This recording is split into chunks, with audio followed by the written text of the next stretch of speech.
So here we are back at you with another video, and according to just about everybody in the world now, Ben Johnson informed the Seahawks and the Commanders that he's staying in Detroit.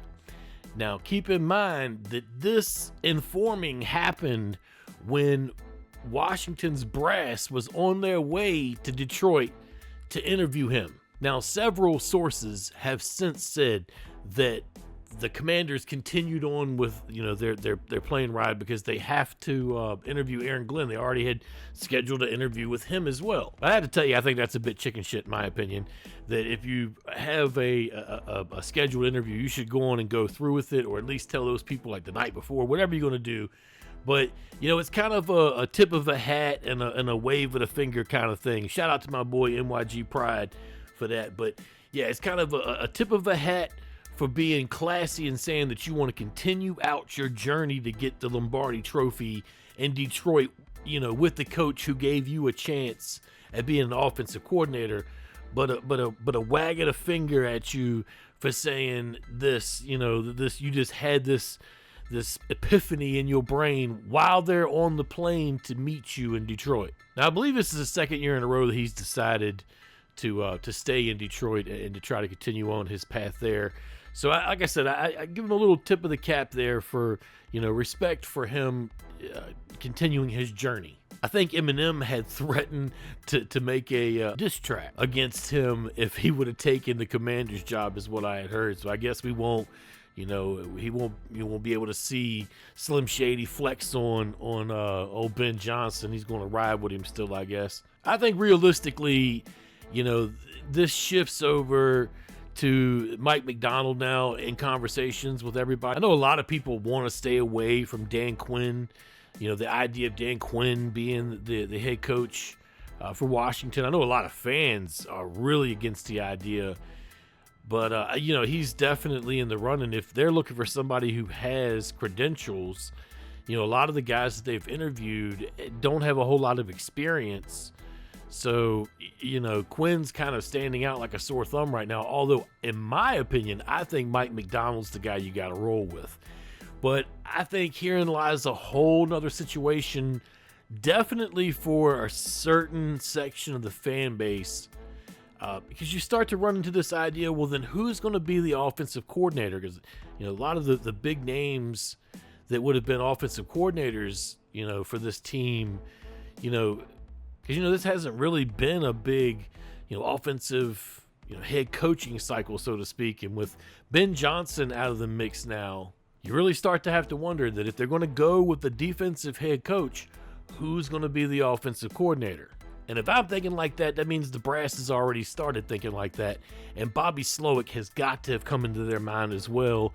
I talked about him in my last video. He's kind of like the unknown, entity in this situation, so to speak. He's the guy you don't know a whole lot about, but he was another one of those coaches on that 2013 Redskins, assistant crew or whatever. And he did some pretty good things in Houston last year, but then again, he doesn't have that much experience himself. I'm really not sure what would happen with Mike Macdonald as the head coach and what he would do with the offensive coordinator job. Is it a possibility maybe that Eric Bieniemy stays on, or will they start fresh? That really is the biggest thing that we all should be interested in is what happens there.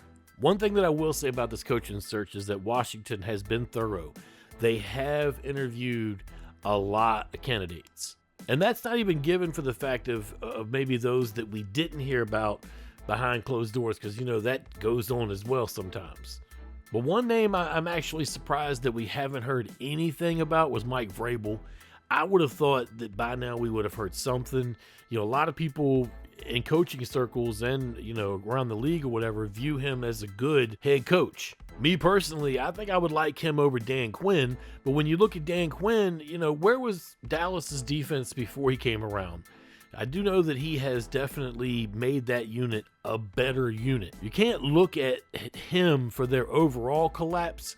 I know he played a part in it. I know that his defense gave up a lot of points at wrong times against the wrong team in the playoffs. But the same thing could be said for a couple of other coaches that they're interviewing. And you can't really base, what you're thinking off of one game, although it's easy to get caught up in it, especially when the game's just happened.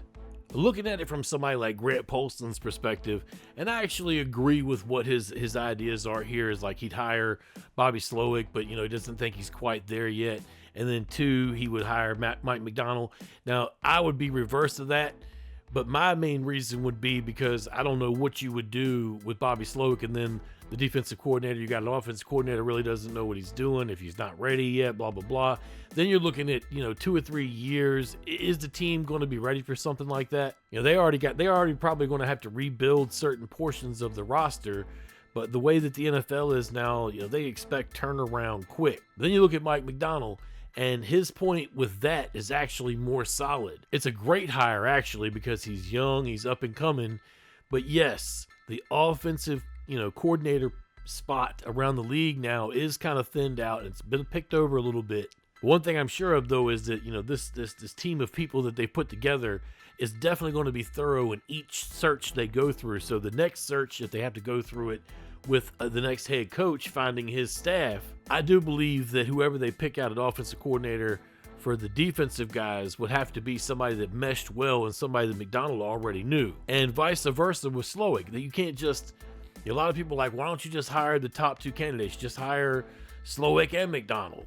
Well, the reason is those guys wouldn't want to leave, their position without it being an upgrade. So Slowick would probably just rather stay with the Texans, or Macdonald would rather just stay with the Ravens. I will tell you that with Ben Johnson stepping to the side, that Mike Macdonald kind of becomes, in my opinion, probably the bigger name in this cycle that's left now. And it hands him a little bit more, I don't know if leverage is the right word for it, but it definitely hands him a little bit more pull.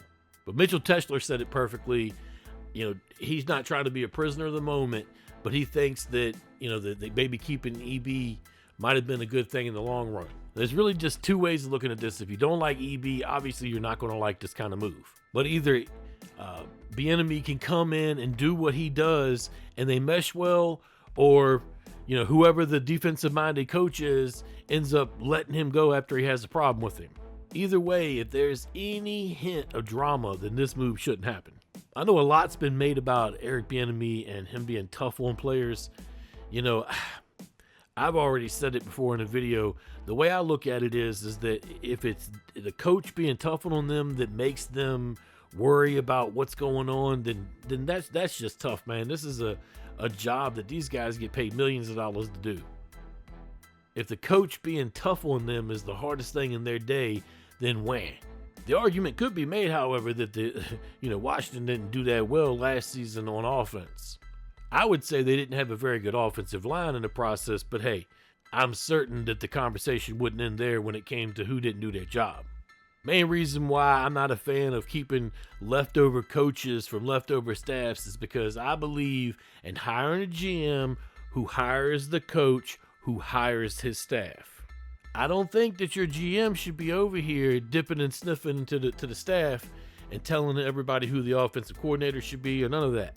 Now, if he wants to go along in the hiring process with the new head coach and see who they pick up, by all means. But that process should be 100% the new head coaches. If he chooses to pick Bieniemy, then that's on him. At any rate, with Seattle still hiring, who knows which way this thing could go before it's all said and done. Let me know what you guys are thinking down in the comments. Y'all take it easy. Peace.